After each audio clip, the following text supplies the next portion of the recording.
પ્રસ્તુત છે પ્રાસંગિક આજનો વિષય વિશ્વ ચકલી દિવસ. સંપાદન અને પઠન ચૈતાલી જોશી. આજે વિશ્વ ચકલી દિવસ છે. દર વર્ષે 20મી માર્ચે પક્ષી વિશે જાગૃતિ લાવવા માટે વિશ્વ ચકલી દિવસ ઉજવવામાં આવે છે. હાલમાં ચકલીની જાતિ લુપ્ત થવાના આરે છે. આ પહેલની શરૂઆત નેચર ફોરએવર સોસાયટી ઓફ ઇન્ડિયાએ કરી હતી, જેની સ્થાપના ભારતીય સંરક્ષણવાદી મોહમ્મદ દિલાવરે કરી હતી. જંતુનાશક દવાઓનો વધતો ઉપયોગ, મકાનો અને બગીચાઓના બાંધકામમાં ફેરફાર વગેરે ચકલીની સંખ્યા ઘટવાના મુખ્ય કારણો છે. ઉપરાંત મોબાઈલ અને ટીવી ટાવરના રેડિયેશન પણ ચકલીના મોતનું કારણ છે. ચકલી જે માણસોના કારણે જ અત્યારે આ લુપ્ત થતી યાદીમાં આવી ગયું છે, ત્યારે પંખીનું મહત્વ સમજીને તેની જાળવણી કરવી એ આપણો ધર્મ છે. ઘર ચકલી ડોમેસ્ટિક કેટેગરીમાં આવતું એક પક્ષી છે. ચકલી યુરોપ અને એશિયા ખંડમાં સામાન્ય રીતે દરેક જગ્યા પર જોવા મળે છે. આ ઉપરાંત જગતભરમાં જ્યાં જ્યાં માણસ ગયો ત્યાં આ પક્ષીએ એનું અનુકરણ કર્યું. ચકલીઓની 6 પ્રકારની પ્રજાતિઓ જોવા મળી રહી છે.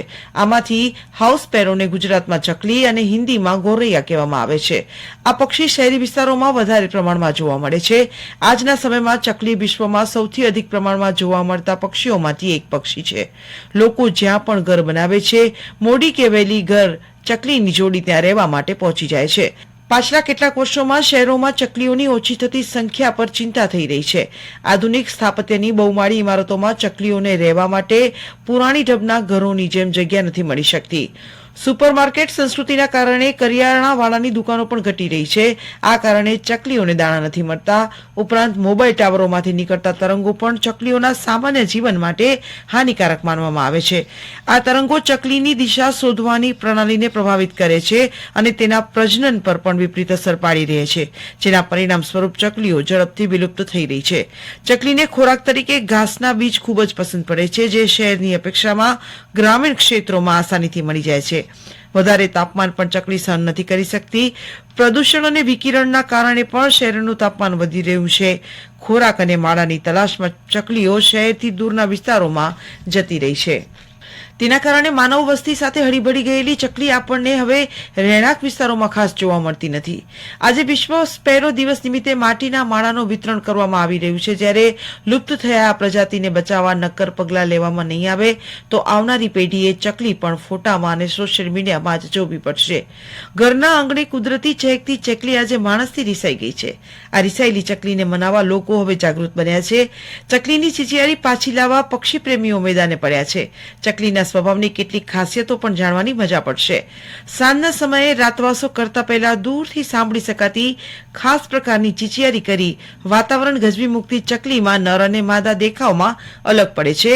નરના પીઠના ઉપરના ભાગે વધારે બ્રાઉન રંગ હોય છે. દાઢી અને છાતી પર કાળું ધાબ તેમજ કાળી પહોળી ચટી ચાંચથી ઓળ સુધી લંબાયેલ છે. નર ખૂબ જ કજિયાખોર અને ઝઘડું હોય છે અને પોતાને અરીસામાં પ્રતિબિંબને હરીફ નર સમજીને ચાંચ મારતો જોવા મળે છે. ચકલા જગાડવામાં મશગુલ હોય છે ત્યારે સહેલાઈથી હાથ પકડી શકાય. અનેક ચકલી બિલાડી અને શિકારી પક્ષીઓનો ભોગ બનતી હોય છે. વર્ષ દરમિયાન માળો સામાન્ય રીતે દિવાલ કે ઝાડના કાણામાં બનાવે છે. જ્યારે કોઈ ઘર કે રહેઠાણ ઉપલબ્ધ થાય ત્યારે કોઈ પણ જગ્યા ઉપર માળો બનાવવા માટે ઘાસના તાતણા અને મુલાયમ પીછા ભેગા કરે છે. માળામાં ઘાસ લટકતું જોવા મળે છે. માળામાં ઘાસનો ઢગલો કરી વચ્ચે મુલાયમ પીછા પાથરે છે, જેમાં 4 કે 6 ઈંડા મૂકે છે, જે મોટા ભાગે સફેદ અને લંબગોળ હોય છે. લગભગ 18 દિવસ પછી બચ્ચા ઈંડામાંથી બહાર નીકળે છે. માળો દૂર કરવામાં આવે તો તે ફરી વધારે જોશથી બનાવે છે અને બનાવવા માટે દ્રઢ નિશ્ચયી હોય છે. પક્ષીવિદોના જણાવ્યા પ્રમાણે ચકલીઓની સંખ્યામાં 80%નો ઘટાડો થયો છે. જો તેના સંરક્ષણ માટે પ્રયાસ કરવામાં નહીં આવે તો માત્ર તસવીરોમાં જ સમાઈ જશે. Royal society of protection of birds ભારતના જુદા જુદા ભાગોમાં સર્વે કરીને ચકલીને રેડ લિસ્ટમાં નાખી છે. આથી રિસાયેલી ચકલીને આપણે મનાવવી જ પડશે. 20 માર્ચે વર્લ્ડ સ્પેરો ડેની ઉજવણી કરીને એક દિવસ માટે ચકલીની જાળવણી કરવા કરતા જો આખું એ વર્ષ આ નાના પક્ષીની કાળજી લેવાય તો આ લુપ્ત થતા જીવને બચાવી શકાશે.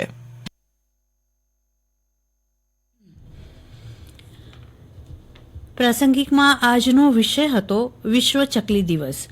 સંપાદન અને પઠન ચૈતાલી જોશીનું. પ્રસારણ આકાશવાણીના ભુજ કેન્દ્ર પરથી કરવામાં આવ્યું. અને હવે પ્રાદેશિક સમાચાર ભુજ કેન્દ્ર પરથી.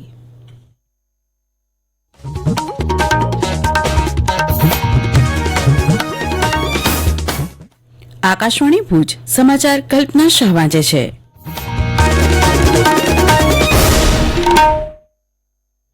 નમસ્કાર. લોકસભાની પહેલા તબક્કાની આગામી 19મી એપ્રિલે યોજાનારી 102 બેઠકો માટે આજે જાહેરનામું બહાર પડતા લોકસભાની ચૂંટણી પ્રક્રિયાનો વિધિવત આરંભ થશે. 7 તબક્કામાં લોકસભાની સામાન્ય ચૂંટણી યોજાયા બાદ આગામી 4 જૂને મતગણતરી હાથ ધરાશે.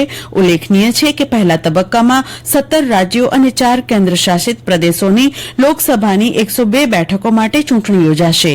આજે જાહેરનામું બહાર પડતા આગામી 27મી માર્ચ સુધી ઉમેદવારી પત્રો ભરી શકાશે. પહેલા તબક્કામાં લોકસભાની સૌથી વધુ 39 બેઠકો તામિલનાડુની, રાજસ્થાનની 12, ઉત્તર પ્રદેશની 8, મધ્યપ્રદેશની 6, જ્યારે ઉત્તરાખંડ, આસામ અને મહારાષ્ટ્ર દરેકની 5-5 બેઠકોની ચૂંટણી યોજાશે. લોકસભાની ચૂંટણીના સંદર્ભે રાજ્યના વિવિધ જિલ્લા ચૂંટણી અધિકારીઓએ બેઠક યોજી ચૂંટણીને સ્પર્શતા વિવિધ મુદ્દાઓ અંગે સંબંધિત અધિકારીઓ અને અગ્રણીઓને માહિતી અને માર્ગદર્શન આપ્યા છે. કચ્છમાં જિલ્લા ચૂંટણી અધિકારી અમિત અરોરાએ જિલ્લાની વિવિધ બેંકોના મેનેજરો અને નોડલ અધિકારીઓ તથા અમલીકરણ એજન્સીઓમાં પોલીસ વિભાગ, ઇન્કમટેક્સ, કસ્ટમના અધિકારીઓ સાથે કલેક્ટર કચેરી ખાતે બેઠક યોજી હતી. આ બેઠકમાં જિલ્લા ચૂંટણી અધિકારી બેંક પ્રતિનિધિઓને ચૂંટણી સમયગાળા દરમિયાન થનારા પ્રત્યેક શંકાસ્પદ આર્થિક વ્યવહારો બાબતે દેખરેખ રાખીને ચૂંટણી વિભાગને માહિતગાર કરવા જણાવ્યું હતું. લોકસભાની સામાન્ય ચૂંટણીના સંદર્ભમાં આવકવેરા વિભાગે અમદાવાદમાં આયકર ભવન ખાતે નિયંત્રણ કક્ષનો આરંભ કર્યો છે. રાજ્ય ચૂંટણી અધિકારીની કચેરીના નિર્દેશ મુજબ શરૂ કરાયેલ આ નિયંત્રણ કક્ષનો હેતુ ચૂંટણીમાં કાળું નાણું અને કેશ બુલિયન જેવી પ્રવૃત્તિઓની માહિતી અથવા ફરિયાદો મેળવવાનો છે. કાળા નાણાં કે અન્ય બાબતોની જાણકારી કે ફરિયાદ કરવા ટોલ ફ્રી નંબર 1800-599-9999 અથવા લેન્ડલાઇન ફોન નંબર 07992991105 જાહેર કરાયા છે. આ ઉપરાંત વોટ્સએપ નંબર 8160745408 પર તથા આવકવેરા વિભાગ દ્વારા શરૂ કરવામાં આવેલ ઈમેલ આઈડી પર પણ ફરિયાદ કરી શકાશે. આગામી લોકસભા સામાન્ય ચૂંટણી 2024 અનુસંધાને જિલ્લા ચૂંટણી અધિકારી અમિત અરોરાના અધ્યક્ષસ્થાને જિલ્લાના સંકલન અધિકારીઓ તથા નોડલ ઓફિસરો સાથે બેઠક યોજાઈ હતી. બેઠકમાં ચૂંટણી પંચ દ્વારા અપાયેલી અદ્યતન સૂચનાઓથી હાજર રહેલા નોડલ અધિકારીઓને માહિતગાર કરાયા હતા. જિલ્લા વિકાસ અધિકારી એસ કે પ્રજાપતિએ નોડલ અધિકારીઓને તેમની જવાબદારીઓ અંગે અવગત કર્યા હતા. આ બેઠકમાં ચૂંટણી પ્રચાર અર્થે સરકારી વાહનોનો ઉપયોગ કરી શકાશે નહીં. રાજકીય પક્ષોની બેઠક માટે સર્કિટ હાઉસનો ઉપયોગ કરી શકાશે નહીં. ઉપરાંત જાહેરનામા, સભા, સરઘસ બાબતના નિયમો, વાહનોના ઉપયોગ બાબતના નિયમો, મતદાનના દિવસ અંગેના નિયમો, પોલિંગ બૂથ અંગેની જાણકારી, ખર્ચ અંગેના નિયમો તેમજ આચારસંહિતાના ભંગ બાબતે થતી ફરિયાદ સહિતના વિવિધ મુદ્દે અધિકારીઓને માહિતી સાથે અવગત કરાયા હતા. આજે વિશ્વ ચકલી દિવસ ઉજવવામાં આવી રહ્યો છે. એક સમયે ઘર આંગણાનું પક્ષી ગણાતી ચકલીના અસ્તિત્વ સામે પડકાર ખડા થયા છે. તે સામે લોક જાગૃતિ કેળવવા 2010ના વર્ષથી વિશ્વ ચકલી દિવસ ઉજવાય છે. કચ્છમાં અનેક પ્રકૃતિ અને જીવદયા પ્રેમી લોકો અને સંસ્થાઓ દ્વારા આજે વિવિધ સ્થળે ચકલીઘર અને પાણીના કુંડાનું વિનામૂલ્યે વિતરણ કરવામાં આવે છે. ગઈકાલથી આ અંગે સંવાદ અને સ્પર્ધાઓ જેવા કાર્યક્રમો યોજાઈ રહ્યા છે. રાજ્યના હવામાન વિભાગે માર્ચ મહિનાના અંત સુધીમાં મહત્તમ તાપમાન વધીને 40 ડિગ્રી સુધી પહોંચે તેવી સંભાવના દર્શાવી છે. હવામાન વિભાગના અધિકારી અભિમન્યુ ચૌહાણે જણાવ્યું છે કે પવનની દિશા ઉત્તર પૂર્વ ઉત્તરની થઈ હોવાથી ગરમીમાં વધારો થવાની આગાહી કરાઈ છે. દરમિયાન રાજ્યમાં છેલ્લા 36 કલાકમાં સૌથી વધુ 39 ડિગ્રી સેલ્સિયસ મહત્તમ ઉષ્ણતામાન રાજકોટ અને ભુજમાં નોંધાયું હતું, જે સામાન્ય કરતાં 2 થી 3 ડિગ્રી વધુ હતું. પોરબંદરમાં 38, નલિયા, કંડલા બંદર, અમરેલી, અમદાવાદ અને વલ્લભ વિદ્યાનગરમાં 37 ડિગ્રી ઉષ્ણતામાન નોંધાયું છે. સપ્તાહની શરૂઆતથી જ કચ્છમાં ગરમીએ જોર પકડ્યું છે. તેવામાં આજે બુધવારથી 5 દિવસ સુધી કેટલાક સ્થળે ગરમીનું મોજું ફરી વળવાની સંભાવના દર્શાવાઈ છે. તેની સાથે યલો એલર્ટ જારી કરાયું છે. આ દિવસોમાં તાપમાન સામાન્ય કરતાં 5 ડિગ્રી વધુ રહેવાની શક્યતા છે. જિલ્લા મથકે 4 દિવસમાં દિવસનું ઉષ્ણતામાન 4 ડિગ્રી જેટલું ઉંચકાવાની સાથે આકરા ઉનાળાના એંધાણ આપતી ગરમી અનુભવાઈ રહી છે. આજથી રવિવાર સુધી મહત્તમ ઉષ્ણતામાનનો પારો 2 થી 3 ડિગ્રી ઉંચકાવાની સાથે 40 ડિગ્રી કે તેનાથી વધુ થવાની શક્યતા હવામાન વિભાગ દ્વારા દર્શાવાઈ છે. અને આ સાથે આ સમાચાર બુલેટિન પૂરું થયું. નમસ્કાર.